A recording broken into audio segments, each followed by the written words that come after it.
제가 이제 서울대 합격생들 500명을 대상으로 제가 앙케이트 조사를 한번 해봤어요. 앙케이트 조사를 하면서 먼저 가설을 세웠죠.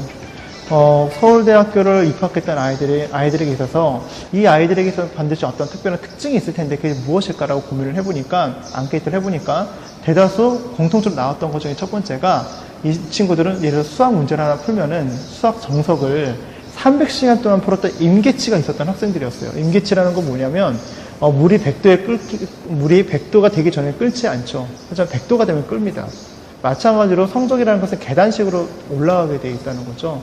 근데 아이들이 어떤 성적을 높이기 위해서는 어떤 임계치, 반드시 뭔가 충분한 연습을 통해서 어느 한 정점에 도달을 해야지만 그 다음 단계부터 성적이 올라가는 것을 이제 임계치라고 얘기를 하는데, 아이들에게서 충분히 이 서울대를 입학했던 아이들, 그리고 좋은 학교를 갔던 아이들의 공통점 중에 하나가, 그 아이들이 무한한 내면의 시스템이 있다는 것을 알게 됩니다. 내면의 시스템이라는 것은 그 임계치, 끓는 점 100도를 올리기 위해서 무한한 노력과 인내와 끈기가 그 안에 있었다는 것을 알 수가 있었어요.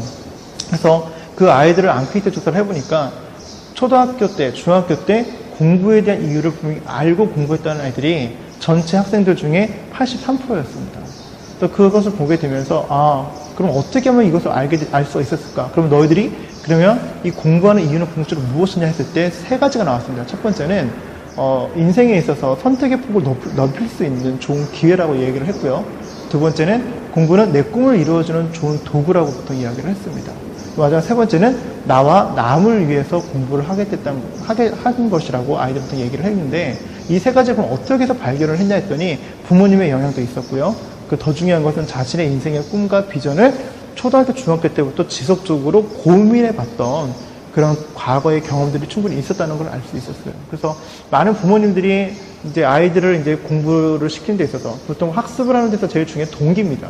동기가 실질적으로는 공부에 대한 이유가 되고요. 그 동기가 실질적으로 아이들의 학습 계획 능력과 학습 유능감, 학습 유능감이라는 것은 내가 마음먹기에 따라서 공부를 잘할 수 있다는 얘기예요. 이 세 가지가 형성되는 가장 기초는 바로 공부를 내가 왜 해야 되는지에 대한 이유를 명확히 아느냐 모르느냐에 대한 차이라는 것이죠. 그때에서 많은 부모님들이 이걸 모르는 상태에서는 옆집에는 누가 좋은 학교를 갔더라, 누가 공부를 잘했더라, 이런 건 사실 아이들한테 독초가 됩니다. 정말 좋은 건 뭘까?